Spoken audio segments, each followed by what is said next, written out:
This section examines gearbox operation.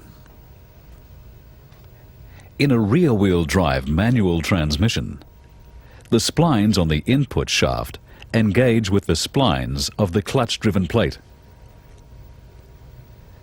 With engine rotation and the clutch engaged, the input shaft transfers its motion through the counter shaft to rotate the gears on the main shaft. In this neutral condition, the engagement sleeves and hubs splined to the output shaft are stationary. No drive is transmitted to the output. Depressing the clutch pedal removes the engine load from the input. This allows an engagement sleeve to be moved into engagement with the external teeth on the gear selected. This locks the gear to the main shaft. When the clutch is released, the drive is transmitted to the input gears along the counter shaft to the gear selected.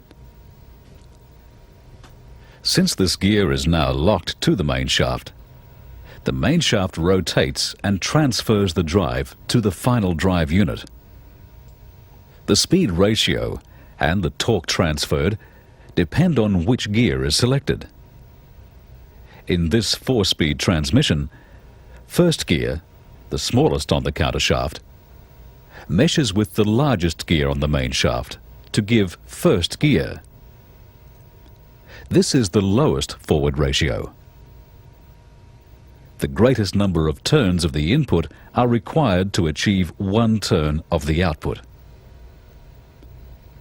This also gives the greatest torque multiplication.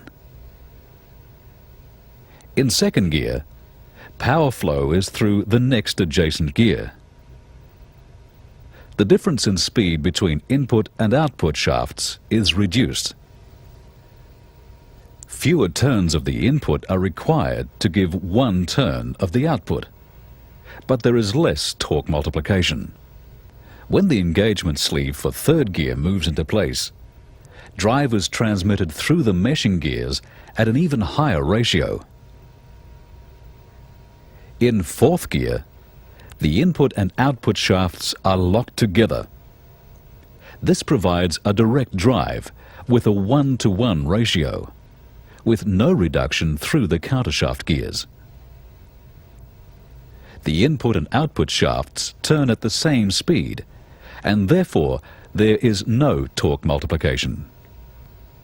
The countershaft gears and their corresponding gears on the main shaft continue to rotate, as the countershaft is constantly in mesh with the input gear, but they do not transmit any drive.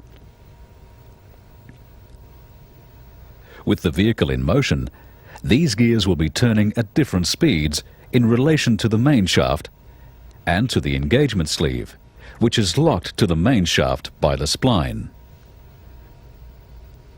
When changing gear, their speeds must be synchronized so that the engagement sleeve can move smoothly into engagement.